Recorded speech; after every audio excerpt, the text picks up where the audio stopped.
Hello नमस्कार सभी को। मैं Mahesh Parmar the medical mentor. आज हम फिर आपके लिए लेके आ गए हैं एक नया वीडियो और नया टॉपिक जो सबको याद होना चाहिए और उसके बारे में हर व्यक्ति को पता होना चाहिए कि ये होता क्या है। पिछले वीडियो में हमने देखा था कि एससी एसटी एक्ट होता क्या है और झूठा एससी एसटी एक्ट लगाने वाले के ऊपर क्या प्रकरण दर्ज होता है। ये पूरा वीडियो हमने आपको बताया था, अगले वीडियो में हम बताया था। आज हम आपके लिए एक नया टॉपिक फिर से लेके आ चुके हैं। पहले तो जान लेते हैं सर का इंट्रोडक्शन। सर आप आपका इंट्रोडक्शन दे दीजिए। मैं एडवोकेट गणपत तेनीवाल जी सर। मंदसौर न्यायालय में प्रैक्टिस करता हूँ। सर का नाम है एडवोकेट गणपत तेनीवाल सर है। सर मंदसौर न्यायालय में प्रैक्टिस करते हैं। आज हम सर के लिए एक ऐसा टॉपिक लेके आए हैं जो बहुत इंपॉर्टेंट है और हर व्यक्ति को इसके बारे में पता होना चाहिए, आरक्षण के बारे में। आज हम सर से पूछेंगे आरक्षण के बारे में कि आरक्षण होता क्या है और इसकी आवश्यकता क्यों लगती है। सर आरक्षण क्या है और आरक्षण की आवश्यकता हमें क्यों लगती है?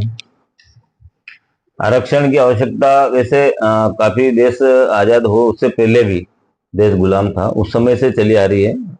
इसलिए चली आ रही है कि समाज में जो वंचित वर्ग है, जो पिछड़े वर्ग है, जी सर। उनको दृष्टिगत रखते हुए कोल्हापुर के महाराजा शाहूजी महाराज द्वारा शुरुआत करी थी 1901 में। जी सर। कि जो हर क्षेत्र में पिछड़े हुए हैं, शिक्षा के क्षेत्र में या सामाजिक क्षेत्र में, अन्य योजनाओं के बारे में, कल्याणकारी योजनाओं के बारे में, उस दृष्टि से उन्होंने 1901 में शुरुआत करी थी।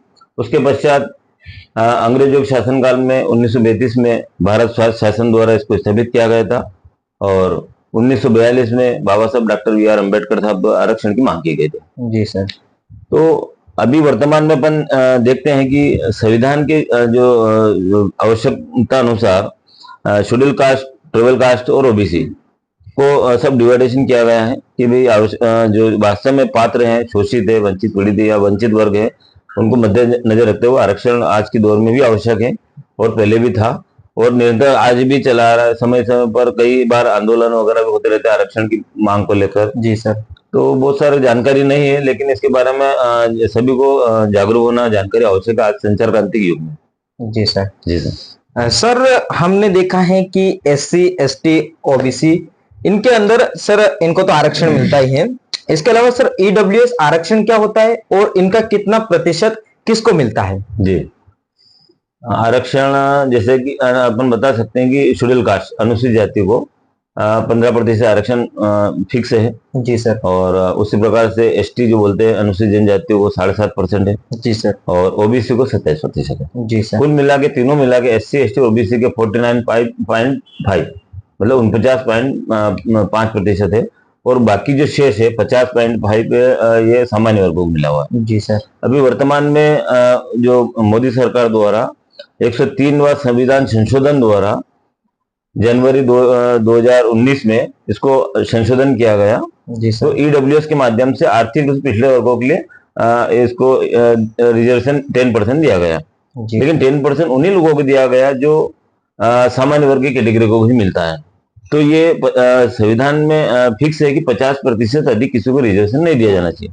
लेकिन अभी देखा जा रहा है और सभी इसका जानकारी में है, ईडब्ल्यूएस जो है 50% अधिक दिया गया है जो कि जायज नहीं है। तो इस प्रकार ईडब्ल्यूएस उन लोगों को दिया जा रहा है, मात्र उन्हीं लोगों को फायदा मिल रहा है जो 50% में आते हैं, उन्हीं लोगों को। ये 50% से बाहर का एरिया है, 10% उन लोगों को दिया जा रहा है।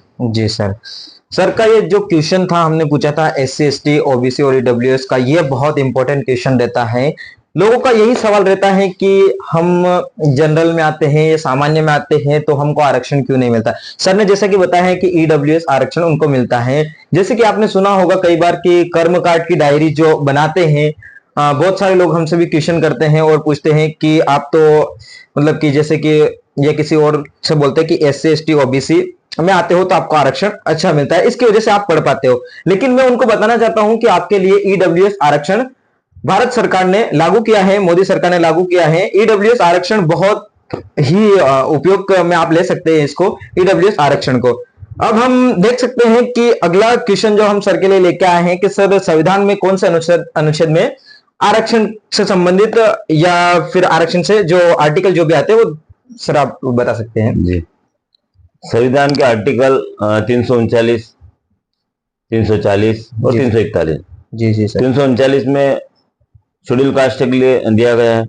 और जाति मूल वंश जो जन्म से अगर शेड्यूल कास्ट की अधिसूचना में जारी है, उसमें जाति मूल वंश या अगर है पैदाइश है, तो उसको संविधान द्वारा एक संवैधानिक अधिकार है जो शेड्यूल कास्ट में, ट्राइबल कास्ट में और पिछड़ा वर्ग में अगर कोई इस कास्ट से बिलोंग करता है, वर्ग से, तो उसका संवैधानिक अधिकार है। ये संविधान के तहत जो रिजर्वेशन दिया गया है, ये एक प्रतिनिधित्व है, न कि कोई भीख है। आरक्षण एक प्रतिनिधित्व है, हर क्षेत्र में इसको दिया जाना चाहिए, क्योंकि एक समानता के आधार पर हर क्षेत्र में इक्वलिटी, फ्रंटल लिबर्टी की दृष्टि से जो है संविधान में दिया गया है, जो बिल्कुल जायज है। जी सर।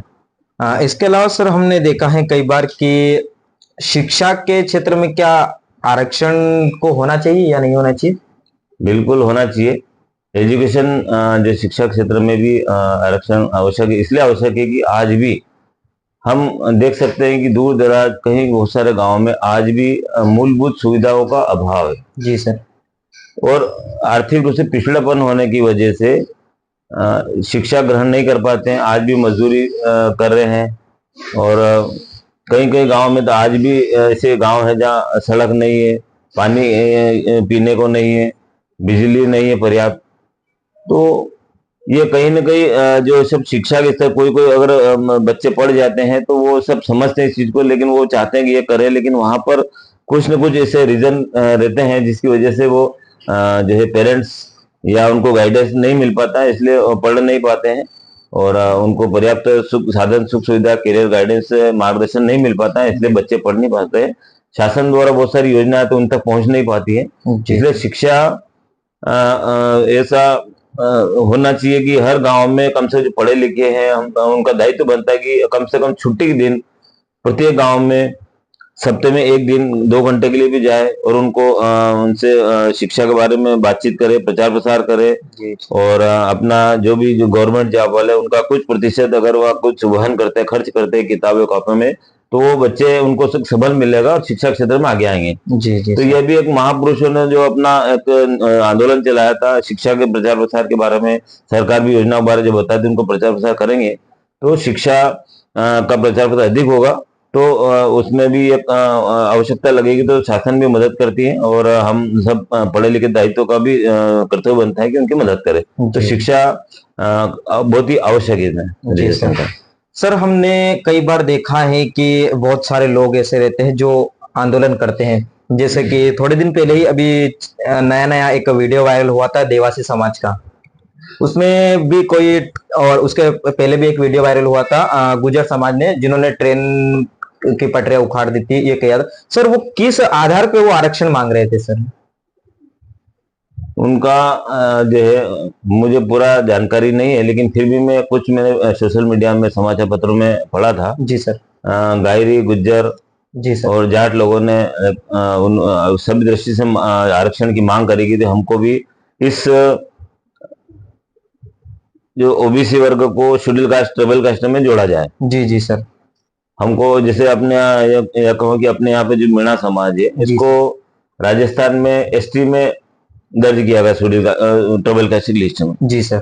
और उसी प्रकार से हर एक स्टेट में, हर एक डिस्ट्रिक्ट में जातियों को अलग अलग, उसमें जो पिछड़ापन की जो कास्ट है उनको अलग अलग किया गया। तो उनका भी ये तक हमको रिजर्वेशन दिया जाए, ताकि हम राजनीतिक स्तर में, शैक्षणिक स्तर में, हर दृष्टि से हमारा भी प्रतिनिधित्व, हमारे बच्चे भी आ गया है और हमारा वर्ग या हमारा समुदाय हर क्षेत्र में आ गया है। उस दृष्टि से उन्होंने स्ट्राइक करके आंदोलन किया था, कुछ क्षेत्रों में मांग भी की गई, मानी भी गई। और अपन देखे किसान आंदोलन हुआ, उनको भी कहीं न कहीं इस प्रकार से कहीं न कहीं उनके बहुत सारे से आंदोलन होते रहते हैं, समय से अपन देखते हैं। जी सर। तो आरक्षण को लेकर समय समय अधिकतर समय आंदोलन, हड़तालें होती रहती है। जी सर। तो इसके अलावा बहुत सारे लोग हमने देखा है कि ये भी बोलते हैं, जिनको अपन बता सकते हैं कि शिक्षा का कम ज्ञान होता है, जैसा अपन बता सकते हैं, वो बहुत सारे लोग बोलते हैं कि आरक्षण ये होता है, आरक्षण होता है। उनको ये तक नहीं पता है कि आरक्षण के जनक कौन है। सर ने अभी पहले फर्स्ट क्वेश्चन में ये बताया था कि आरक्षण के जनक हम शाहू जी महाराज को बोलते हैं। शाहू जी महाराज ने ही आरक्षण लागू किया था। ये उनको ये पता होना चाहिए कि किसी ने पूछ लिया आपको उठा के साहब आप आरक्षण करते हो, तो आरक्षण के जनक कौन है? तो उनका एक ही जवाब होना चाहिए कि आरक्षण के जनक है शाहू जी महाराज। जी। नए क्वेश्चन की तरफ हम अब फिर से आ चुके हैं कि नए क्वेश्चन में हम सर से पूछने के वाले हैं, जो हर लोगों का जवाब, हर लोगों का क्वेश्चन यही रहता है, हर लोगों का सवाल यही रहता है कि क्या मेरिट के आधार पे हमें आरक्षण मिलना चाहिए। मेरिट के आधार पे बहुत सारे बोलेंगे कि हम किसी के 70 नंबर है, किसी के 50 नंबर है, तो पहले एससी वालों में या एसटी वालों में 50 वाले को आगे लेते हैं। इसमें हम सर से चर्चा करते हैं कि क्या सर मेरिट के आधार पर आरक्षण मिलना चाहिए। मेरिट के आधार पर आरक्षण जो वास्तव में योग्य व्यक्ति हैं उसको मिलना भी चाहिए, लेकिन कई जो वर्षों से अपन देखते आ रहे हैं कि कुछ वंचित वर्ग के जो बच्चे हैं आज भी उनको शिक्षा के संसाधन नहीं होने की वजह से पर्याप्त जो है एजुकेशन नहीं प्राप्त कर पाते हैं। वो बड़ी मुश्किल से वहां जब उस दौड़ में आते हैं, और जिनके जो सक्षम कई सालों से सक्षम परिवार है, अपन देखते आ रहे हैं कि भाई उनको पहले उनको SC ST OBC जो वर्ग है उन लोगों को शिक्षा का अधिकार नहीं था। तो 1950 के बाद सारी चीजें हक अधिकार मिला। उससे हालांकि पहले 1935 स्टार्ट हो गया था, लेकिन विधिवत रूप से 1950 26 जनवरी 1950 को संविधान लागू हुआ। उसके पश्चात सारी चीजें जो है संविधान के माध्यम से प्राप्त हुई। तो उससे पहले जिन लोगों के परिवारों को भारत देश में प्राप्त थे, तो उनके जो वर्षों से उनके तो परिवार आज भी सक्षम है, पहले भी सक्षम थे, तो उनके बच्चे तो उस समय पढ़ रहे थे, आज भी पढ़ रहे हैं। तो वो उन सब सुविधा बचपन से उनको सारी सुख सुविधा है, हर क्षेत्र में सुविधा उपलब्ध हो जाती। लेकिन कुछ वर्ग के जो SC ST OBC के बच्चों को सुविधा पर्याप्त नहीं हो पाती थी, जिसकी वजह से अगर कुछ परसेंटेज आ भी जाते, उनको अभी भी उनको रिजर्वेशन के माध्यम से उनके बराबर आने तक के लिए उनको देना आवश्यक है। इसलिए वो कैटेगरी बना रखी कि इसको इतना परसेंट, इसको इतना परसेंट, इसका इतना परसेंट, तो वो बिल्कुल सही है। लेकिन ये कहीं ना कहीं आज भी जो है कंपटीशन बहुत हो गया। इस शेड्यूल कास्ट में SC समाज में बहुत कंपटीशन हो गया जी सर। और ST समाज में 7.5% है जो आज भी जंगलों में जो वनवासी है, निवास करते हैं। अब तो काफी पढ़ने लगे, लेकिन पहले पढ़ते नहीं। आज भी बहुत सारी ऐसी स्थिति आती, पढ़ नहीं पाते हैं जी सर, और जानकारी के अभाव में। जी सर। और बाकी उच्च वर्ग के लोग तो काफी बच्चे पहले से जो है हर क्षेत्र में नॉलेजेबल रखते हैं, और समानता के आधार पे, मेरिट के आधार पर मिलना चाहिए। लेकिन जब ये सभी इक्वल हो जाएंगे, बराबर हो जाए, तो ईमानदारी से संविधान के अनुरूप अगर सभी को बराबर बराबर, अगर ये सभी क्षेत्रों में जो पिछड़े वर्ग के, जो वंचित वर्ग है, उनको समान अगर सुविधा मुहैया शासन करवाती हैं, तो फिर बोले मेरिट के आधार दिए कोई दिक्कत नहीं। जी सर, ऐसा भी होता है सर। कई बार हमने देखा गया सर, राजनीति जो रहती है, राजनीति में भी क्या सर आरक्षण देना चाहिए। राजनीति में रिजर्वेशन तो संवैधानिक रूप से पहले से फिक्स है, इसलिए उनको अपने आप बढ़ा देते हैं। लेकिन जब राजनीतिक संविधान के माध्यम से रिजर्वेशन आपको मिलता है, और वहां जाने के बाद सब चीजें भूल जाते कि किन की वजह से आप वहां तक पहुंचे। जी सर। जब वहां से कभी कभी बहुत सी बार घटनाएं होती, सोशल मीडिया में अपमानित होते हुए देखते हैं, तो वापस यही लोग आते हैं, उन्हीं लोगों जिनसे वोट लेते उन्हीं के पास आते हैं। लेकिन जब जीत के जाते हैं तो इन लोगों को भूल जाते हैं। तो ये राजनीतिक रिजर्वेशन मेरे हिसाब से खत्म हो जाना चाहिए, ताकि उनको भी एहसास हो कि कहाँ से अपन, किसकी बदौलत हम यहाँ आए और आज हम यहाँ क्या कर रहे हैं। भाई किसी भी दल में हो अच्छी बात है, लेकिन जो सही को सही और गलत को गलत कहने की डेरिंगता होना चाहिए, संवैधानिक दायरे में अपनी बात रखना चाहिए। जैसे संविधान का अपमान होता हो या बाबा साहब का, महापुरुषों का अपमान होता है, तो एक जो भी बड़े पद पे जो बैठे हैं, MLA हैं, सांसद है, विधायक, मंत्री है, उनको भी अपने स्टेटमेंट देना चाहिए, क्योंकि उनकी एक एक बात सभी जो पूरा जो सोशल मीडिया के माध्यम से घर घर तक, अपने प्रिंट मीडिया या समाचार में, पेपरों में सब तरह जाती है अपनी बात, तो वहां पर उनको बात असर होती है। जी सर। तो उनको अपनी बात, इनका सम्मान रखने के लिए जो सही को सही कहने की धैर्यता होना चाहिए। नहीं तो फिर एक तरह से ये आप जो स्वार्थ के लिए उनसे वोट ले लेते हैं, और जब इनका आवश्यकता लगती, जरूरत महसूस होती है, तो इनका अपमान होता है देखते तो चुप रहते हैं। तो ये इस तरह का कहीं ना कहीं एक तरह से ये सही नहीं है। और इसी दृष्टि से कई बार ऐसे सुनने में ऐसी घटना होती है कि फलानी जगह बाबा साहब स्टैच्यू तोड़ दी, संसद भवन से दूर संविधान को जलाया गया, अभी वर्तमान में भी एक महामहिम बाबा साहब डॉक्टर बी.आर. अम्बेडकर साहब को जो गलत टिप्पणी जो कर रहे हैं एक वकील साहब, जो कि उनको शोभा नहीं देता है, इस प्रकार की जो अपमान होता है, तो इस प्रकार के जो बड़े बड़े जो मंत्री हैं, एमएलए, विधायक, हालांकि वो अपने स्तर से कर रहे हैं, लेकिन इस प्रकार जो कृत्य हैं, जो वहां के सत्ताधीन जो भी है सांसद, विधायक साहब, उनको भी अपना हस्तक्षेप करना चाहिए, क्योंकि भारत का संविधान का सम्मान करना और संसद भवन, लोकसभा, राज्यसभा, राष्ट्रपति, प्रधानमंत्री, यहाँ एक चपरासी से लेकर राष्ट्रपति तक सभी संविधान के द्वारा अंतर्गत ही संचालित होते हैं। संविधान से बड़ा कोई ग्रंथ नहीं है, न कोई संविधान से बड़ा है। तो संविधान से असंवैधानिक रूप से इस प्रकार की जो बात की जा रही है, ये बहुत ही दुखद बात है, एक शर्म वाली बात है कि इसे कृत्य नहीं होना चाहिए। हालांकि ठीक है, वो उनका ही कहना है कि मुझे भी अधिकार है बोलने का, लेकिन असंवैधानिक कृत्य करने पर उनके खिलाफ जो है सरकार को भी एक्शन सो मोटो लेकिन कार्रवाई होना चाहिए। और समय समय पर सभी अपने तरीके से स्टेटमेंट जारी करते हैं, लेकिन राजनीतिक दृष्टि जो रिजर्वेशन पाकर वहां बैठे हैं, उनको भी अपने स्टेटमेंट जारी करना चाहिए। और जिस प्रकार अगर कुछ नहीं बोलते तो अपने स्वार्थ के लिए करते, तो ये रिजर्वेशन मेरी तरफ से तो नजर से खत्म होना चाहिए उनका। जी सर, जी सर। सर ने बहुत बड़ी बात कही है कि संविधान बहुत मतलब कि संविधान बहुत इंपॉर्टेंट है सबके लिए। द कॉन्स्टिट्यूशन ऑफ इंडिया, क्या आपको पता है कि पूरे वर्ल्ड में सबसे बेस्ट और सबसे बड़ा संविधान अपने भारत का है? इंडिया का संविधान ही सबसे बड़ा लिखित संविधान है। द कॉन्स्टिट्यूशन ऑफ इंडिया पूरे वर्ल्ड का सबसे बिगेस्ट संविधान अपन इसको बोल सकते हैं, सबसे बड़ा संविधान ये है। आरक्षण का मुद्दा बहुत लंबा बन चुका है और बहुत लंबे समय तक जाएगा आरक्षण का मुद्दा। इस वजह से सर से हम पूरा एक शॉर्ट्स में सर से पूछते हैं, सर आरक्षण क्या है और कहां कहां पे आरक्षण यूज होता है, आरक्षण की शुरुआत कब हुई थी, और सर वोट बैंक जो वोट होते हैं, वोट के जो आप वोट देते हैं, वोट देख के आप एमपी चुनते हैं, एमएलए चुनते हैं, यहां तक कि आप प्रधानमंत्री तक को चुनने का अधिकार रखते हैं। आप वोट बैंक के बारे में सर आपको पूरी डिटेल में बताएंगे वीडियो। और जब ये जो पूना पैक्ट हुआ था इसके बारे में भी सर बताएंगे, जब वोट अपना स्टार्ट हुआ था कि आपको वोट दे सकते हैं, वो पूरा डिटेल में बताएंगे। सर आरक्षण होता क्या है, पूरा आप एक बार डिटेल में बता दीजिए सर। आरक्षण जो होता है, वर्तमान में जब भारत देश गुलाम था, यहाँ पर अंग्रेजों का राज था, उससे पहले कई जातियां आई यहाँ पर और यहाँ पर राज किया। फ्रांसीसी आए, डच आए, पुर्तगाल आए, मुगल आए, और जब अंग्रेज आए तो उन्होंने भारत देश में बहुत सारे जो शिक्षा के हक अधिकार दिए, इक्वलिटी दी, बहुत सारी कुप्रथाएं मिटाई जो आवश्यक भी थी एक मानवता के लिए। जब बाबा साहब के पिताजी सूबेदार थे और उन जैसे कैसे उन्होंने भी जो अंग्रेजों ने सेना में उनको भर्ती किया, उनके पिताश्री को, और ये जब बचपन में छोटे थे तो 5 साल की एज में उनकी माता का देहांत हो गया था। उसके पश्चात उनके पिताजी का था कि मेरे बेटे को मैं पढ़ाऊंगा, तो बहुत सारे स्कूलों में वगैरह में भी दाखिला के लिए गए।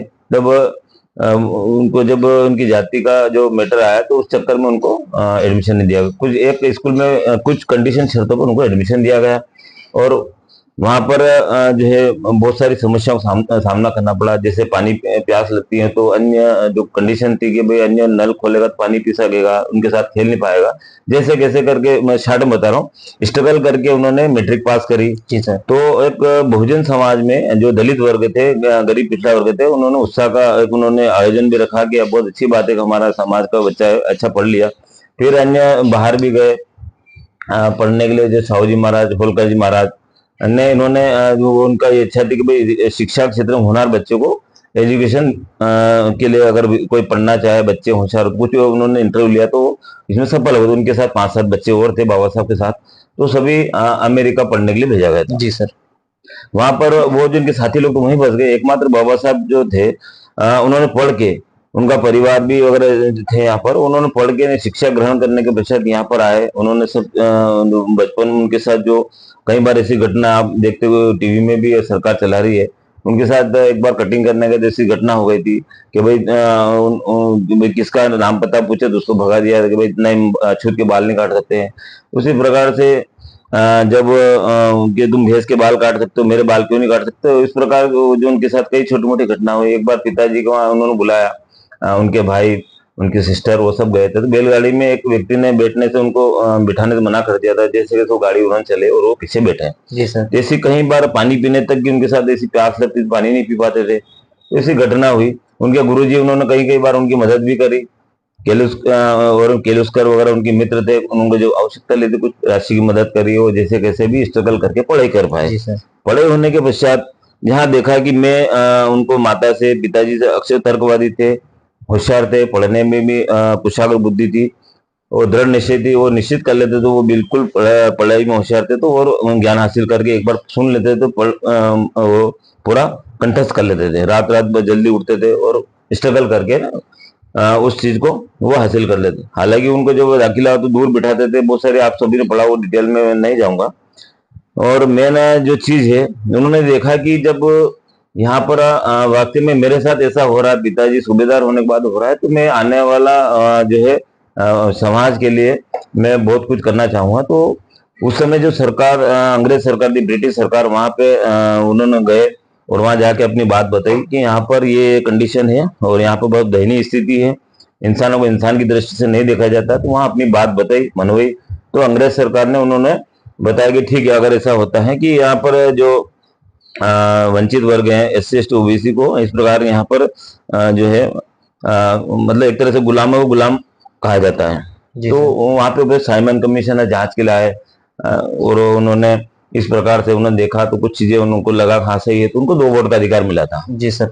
और यहाँ पे जब जो राष्ट्रपिता महात्मा गांधी साहब, उनको जब जानकारी हुई कि बाबा साहब भी अपने वर्ग से हैं या अपने वर्ग से नहीं है, उनको लगा पढ़े लिखे तो वो शायद होंगे। जब उनको जो बाद में आपस में जब बातचीत हुई तो उन्होंने उनको बुलाया कि उन्होंने स्ट्राइक कर दी कि नहीं, ऐसा नहीं हो सकता है, और दलित वगैरह भी हमारे ये हमारे हिंदू ही हैं और आपको अलग से प्रतिनिधि की मांग करने की आवश्यकता नहीं है। राजनीतिक प्रतिनिधि अलग रहेगा, एक खुद का प्रतिनिधि अलग रहेगा। उस प्रकार 2 वोट का अधिकार था। लेकिन जब उन्होंने स्ट्राइक को बहुत तेज कर दी गई, कुछ ऐसे कारण हुए जिसकी वजह से बाबा साहब को मजबूरन पूना पैक्ट समझौता करना पड़ा। जी सर। 24 सितंबर को 1924 को।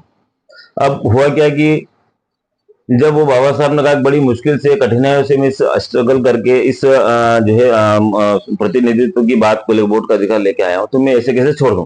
लेकिन कुछ जो रहते हैं कि लोगों द्वारा, कुछ वर्ग के लोगों द्वारा गरीब वर्ग के लोगों की बस्तियां जलाना या इस प्रकार की कृत्य शुरू कर दिया, तो बाबा साहब आंख में आंसू लेते हुए मजबूरन पुनः पैक्ट समझौता करना पड़ा। उस बात को महात्मा गांधी जी ने अच्छी तरह समझा कि आप बिल्कुल, अम्बेडकर जी आप बिल्कुल सही कह रहे हैं। वो तर्कवादी आपस में एक दूसरे को समझते थे और उस प्रकार से गांधी जी और बाबा साहब के बीच में एक कंप्रोमाइज हुआ था, पुनः पैक्ट समझौते के नाम से जाना जाता है। जी सर। उसमें कंडीशन होती है कि हाँ, मैं भी चाहता हूं कि गरीब बस्तियों के, दलित वर्ग का, शेड्यूल कास्ट इन लोगों का या ST OBC इन सभी का उद्धार हो। उसी दृष्टि से 10 साल के रिजर्वेशन दिया गया था। जी सर। कि जब ये लोग इनके बराबर आ जाएंगे, जनरल के बराबर, तो आरक्षण खत्म कर दिया जाए। तो आज अपन देखने में आते कि आज भी SC ST OBC के लोग क्या जनरल के बराबर आ गए क्या? उनकी संख्या कम होने के बावजूद भी आज भी हर क्षेत्र में पिछड़े हैं। कौन से क्षेत्र में आगे? तो न्यायपालिका में और नहीं राजनीतिक स्तर में बड़े बड़े पदों में इतिहास उठाकर देख लिया अपन, तो उसमें भी आज भी पिछड़ेपन है। मतलब आज संख्या बल के आधार पर 85% करीबी है और माइनॉरिटी भी गिनते थे 85 ऊपर जा रहे हैं। फिर भी ऐसी स्थिति में भी जब उन्होंने कहा कि नहीं, आपको भी प्रतिनिधि राजनीतिक से वहां से स्टार्ट हुआ था। तो राजनीतिक दृष्टि से रिजर्वेशन अपने आप बढ़ा दिया जाता है, क्योंकि बड़ी बड़ी जो पार्टियां हैं, दल है, उनको राजनीतिक जो SC ST OBC का जो उनको अपने आप मिल जाता है कि भाई ये रहेंगे, तो क्योंकि उनको मजबूरी है, संविधान के तहत उनको रिजर्वेशन देना आवश्यक है। जी सर। इसलिए उनको कभी भी वो खत्म नहीं करते हैं और बाकी चीजों के लिए कहीं ना कहीं उनको फंड की कमी हो जाती है। अपन देखने में आता है कि SC ST OBC की जो घटना होती है, पीड़ित को राहत राशि समय पे नहीं मिलना, स्टूडेंट को जो कॉलेज में, स्कूलों में स्कॉलरशिप भी समय पे नहीं मिलती, अभी भी साल 2-3 साल से नहीं मिलती हैं। जो कॉन्स्टिट्यूशन के तहत जो सुविधाएं मिलना चाहिए, वो आज भी कहीं की सुविधाओं से वंचित है। जी सर। ऐसी कंडीशन में जो वोट का अधिकार है, एक अपने आप को सबको समझना चाहिए कि बहुत ही महत्वपूर्ण अधिकार है। वोट का अधिकार ये है कि एक रोड पे चलने वाला गरीब से गरीब व्यक्ति भी, जो कुछ योग्यता है, भारत का नागरिक हो, 18 साल का जो है सदस्य हो और आपराधिक किस्म का कोई प्रकरण नहीं हो, ऐसे व्यक्ति भी किसी भी प्रकार से, एक पंच से लेकर पार्षद से सरपंच, विधायक, MLA, राष्ट्रपति, प्रधानमंत्री तक के लिए वो उसमें भाग ले सकता है। जी सर। और कुछ सिस्टम है उसके तहत उसकी होता है, चुनाव होता है, सब होता है। तो चुनाव जब भी होता है तो सांसद, विधायक वगैरह जिसे भी चुनाव में जो खड़े होते हैं उन हर व्यक्ति के पास ये उनकी मजबूरी है कि 5 साल में चुनाव होते हैं, उनके पास वोट मांगने के लिए आता है। जो वोट जब उनका पूरा चुनाव खत्म होने के पश्चात उनको भूल जाते हैं। तो हम सबको भी समझना होगा, जो वोट देते हैं मतदाता, उनको समझना होगा वोट की कीमत क्या है। जी सर। वोट की कीमत समझते नहीं। वो उस समय अपन कई बार देखने को घटना आती है, कोई कुछ पैसों के लिए बिक जाते हैं, कुछ ऐसे छोटी मोटी चीजें लेकिन बिक जाते हैं। कुछ आदि रहते हैं जैसे शराब वगैरह, इसमें वो बहुत सारी चलते, पकड़ाती भी है। तो इस प्रकार अपने वोट के अधिकार को जानना चाहिए। वोट से बाबा साहब ने यही कहा था कि वोट का अधिकार, आज जो रोड छाप व्यक्ति भी राजा बन सकता है, एक चाय वाला प्रधानमंत्री बन सकता है। तो ये सब बाबा साहब के संविधान की देन है कि वोट एक महत्वपूर्ण ये हक अधिकार है हम सबका, उसकी कीमत को समझना चाहिए। जी सर। सर ने बहुत बड़ी बात कही है, ये बात सबको याद होना चाहिए कि मत का अधिकार, मतदान जो आप करते हैं उस नाम को समझिए कि मत का दान कर रहे हैं, आप मतदान कर रहे हैं। आप किसी एक व्यक्ति को आपके मतदान से राजा बना देते हैं और किसी को रंक बना देते हैं। राजा बनाना वो आप मत क्यों देते हैं? क्योंकि आप राजा बना रहे हो उनको। राजा का क्या काम होता है कि प्रजा की सेवा करना। और बहुत सारे लोग, अपन नाम नहीं लेंगे किसी का, लेकिन अपने मत का बहुत गलत यूज भी करते हैं बहुत सारे लोग। तो हमेशा अपने को ध्यान रखना है कि अपने मत का सही इस्तेमाल करना है। मत का कभी भी गलत इस्तेमाल नहीं करना है। मत को हमेशा सही व्यक्ति को देना है, जो व्यक्ति काम कर सके और समाज में बदलाव ला सके, आपके जो एरिया है उसको डेवलपमेंट की तरफ ले जा सके। इसलिए मतदान का सही उपयोग करना चाहिए हमको। हम आपके लिए और भी नए वीडियो लेके आते रहेंगे। आप द मेडिकल मेंटर को फॉलो करिए और सब्सक्राइब करिए और शेयर भी करें, जिससे लोगों को आरक्षण के बारे में और नई नई धाराओं के बारे में, नए नए एक्ट के बारे में पता चल सके कि। और इसके अलावा जो संविधान के बारे में लोगों को जागरूक होना पड़ेगा। जागरूक होने के लिए आपको पढ़ना पड़ेगा। और पढ़ने के, अगर कोई पढ़ भी नहीं सकता है तो आप ये वीडियो देख सकते हैं। वीडियो के माध्यम से आपको बिल्कुल पता चल जाएगा। मिलते हैं फिर नए वीडियो में, तब तक के लिए धन्यवाद।